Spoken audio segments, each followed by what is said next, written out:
Today I'm going to teach you about quite a common but a scary looking eye complaint. If we look closer though, it is benign and it's not a totally worrisome condition.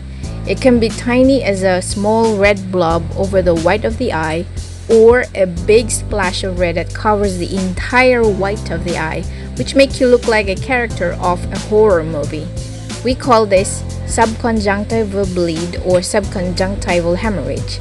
But again, it is benign and it is nothing to be afraid of. So I'm gonna tell you why, and maybe after this video you can even manage this yourself at home. So what is subconjunctival hemorrhage?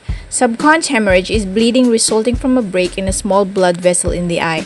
The bleeding appears a very bright red, but it is sandwiched between two transparent layers over the white of the eye.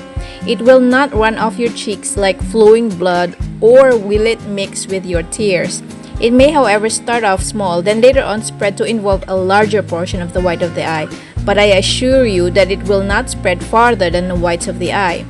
Are you wondering if it's painful? Generally, there is no pain.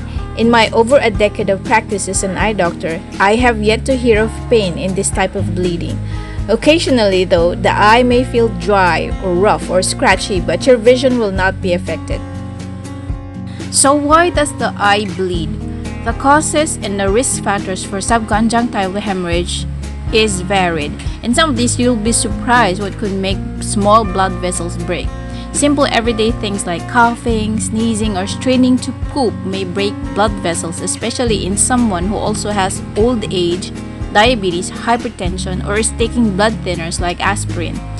Other activities like, say for example, heavy lifting, pushing big stuff, diving, or aircraft ascent can also lead to bleeding. Trauma to the eye from scratching or contact lens wear injury can also lead to a bleed.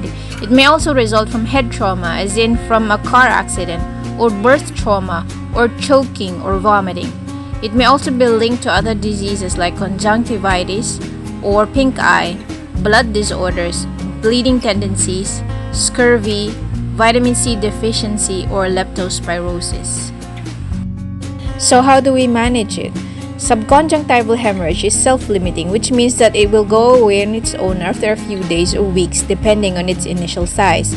Call us if the blood doesn't go away in 2 to 3 weeks, or if you also have pain or vision problems, or if you have more than one subconjunctival hemorrhage, or if the blood is anywhere inside the colored part of your eye you call the iris. Vision is usually not affected, but we want to perform some simple tests to be sure. Now, you can place some artificial tears to help you with any irritation. To relieve any discomfort from swelling and to prevent additional bleed, we may apply cold compress several times a day of the first day or two.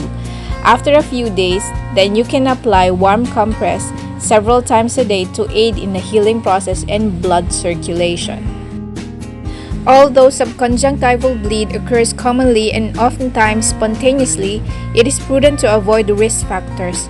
Aspirin may be discontinued temporarily, but smoking may be stopped permanently.